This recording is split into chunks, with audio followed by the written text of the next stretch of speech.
Before Islam, much of Yemen was ruled by the Persian Sassanid Empire. Islam came to Yemen during the lifetime of the Prophet, peace be upon him, who sent his companions to preach Islam to the people of Yemen. As a result, many Yemenis embraced Islam, including the local Sassanid governor, who broke away from the Persian Empire and joined the Muslims. During the Umayyad period, many Yemenis were appointed as governors, generals, and ministers in the Umayyad Empire, such as Al-Sam al-Khawlani, who was appointed as the Umayyad governor of Spain. The Umayyad government also invested in architecture in Yemen and built the great mosque of Sana'a. The Umayyad period also gave birth to great Yemeni writers such as Wahab ibn Munabih, who wrote books on the history of ancient Yemen. During the Abbasid Caliphate, the Abbasids invested in urban development in Yemen, and in the year 820, the Abbasid Caliph Harun al-Rashid founded the city of Zabid in Yemen. However, Abbasid rule in Yemen collapsed in 847, and Yemen came under the rule of multiple tribes who had existed in the region before Islam. During this chaotic period, a reformer and scholar known as Abu Muhammad al-Hasan al-Hamdani criticized the tribes who had taken control of Yemen and called for a just Islamic government in Yemen. As a result, he was forced to flee from one region of Yemen to another, seeking protection from various tribes.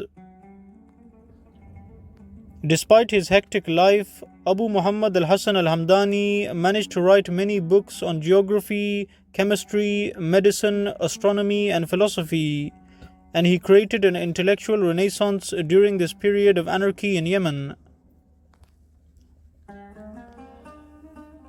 In the year 1174, peace and stability returned to Yemen after it was conquered by Salahuddin al-Ayyubi.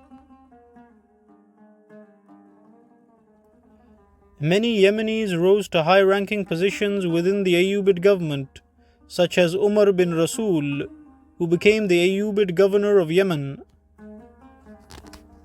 However, in the year 1229, Umar bin Rasul revolted against the Ayyubid Caliphate due to unfair taxation, and he established his own state known as the Rasulid state. The Rasulid dynasty became one of the most powerful dynasties in the Islamic history of Yemen, as it managed to capture the holy city of Mecca. During their rule, the Rasulids created an advanced administration which relied on governors instead of tribal leaders. As a result, Yemen was safe and peaceful during the reign of the Rasulid dynasty. The Rasulid state also invested in agriculture and built irrigation canals throughout Yemen and planted thousands of palm trees across the state. The Rasulid dynasty also invested in education and gave financial assistance to scholars. During this period, many great Yemeni scholars emerged, such as Muhammad Ibrahim al-Wazir, who wrote many books on Islamic philosophy, and Abdullah bin Ahmed Bamkhrama, who wrote many books on geometry. Besides their internal reforms, the Rasulids also established foreign relations with the Delhi Sultanate in India and the Ming dynasty in China. However, the Rasulid state collapsed in the year 1454, and Yemen returned to a period of instability as tribes once again took control of the country. However, during this period, many influential Yemeni leaders tried to bring stability back to Yemen. One of these leaders was the Yemeni Islamic scholar known as Abu Bakr al-Adani, who collected donations and built dams, roads, and mosques across Yemen and distributed food and clothing to the poor. After the collapse of the Rasulids, Yemen was threatened by Portuguese pirates who constantly attacked the coasts of Yemen.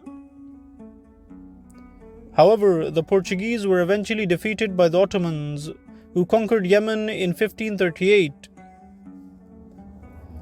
The Ottoman Empire temporarily brought security back to Yemen. However, Ottoman rule in Yemen collapsed in the 18th century due to the tyranny of the Ottoman governors and the low salaries of Yemeni soldiers who revolted against the Ottoman Empire. Shortly after the collapse of Ottoman rule, various independent states and tribes, such as the Zaydi monarchy and the Al-Kathir tribe, took control of Yemen. This made Yemen exposed to European colonialism. In 1798, the French invaded Egypt and captured it from the Ottoman Empire. This led to an intellectual awakening in Yemen, as Yemenis realized that they had to develop and become stronger in order to confront the European threat, which would eventually reach Yemen. 18th century Yemen produced great scholars such as Imam al-Shawkani, who served as a judge and minister in the Zaydi monarchy. During his time in the government, Imam al-Shawkani contributed to strengthening Yemen's relations with the Ottoman Empire and the government of Muhammad Ali Pasha in Egypt.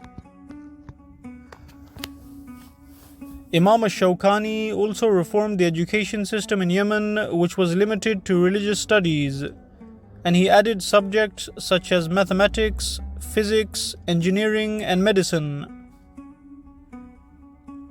He felt that Yemen had to keep up with the fast developments in science and technology around the world. The positive Yemeni attitude towards learning during this period can be summarized well in the following poem by the 18th century Yemeni poet known as Amir Muhammad bin Ismail San'ani. Many sweet things I have tasted far and wide, but silence is the sweetest thing I have tried. And to whichever of the world's assemblies one devotes, better still is the sober sitting at home with one's notes.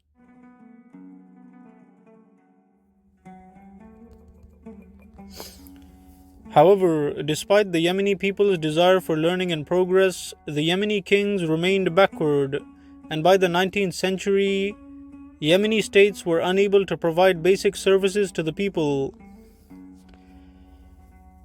Due to the ineffective rule of weak governments in Yemen, many regions of Yemen were terrorized by armed tribes who took control of different regions. During this period, Sufi orders such as the Ba'alawi Sufi order played major roles in filling the power vacuum and bringing stability to various regions of Yemen. Throughout the 19th century, many Yemeni Sufi leaders such as Tahir bin Hussein bin Tahir and Fadl bin Alawi mobilized their followers and revolted against the armed tribes and established their own states. However, these small states were not enough to protect Yemen from external threats such as British colonialism. And in the year 1893, the British Empire took control of the port of Aden in southern Yemen. Many Yemeni tribes and states resisted the British. However, the Zaydi monarchy in the north began collaborating with the British in order to stay in power.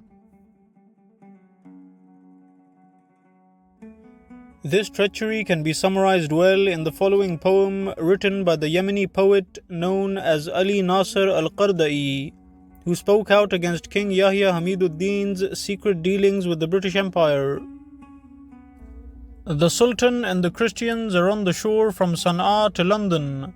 They are all communicating with each other in order to divide the land of Yemen.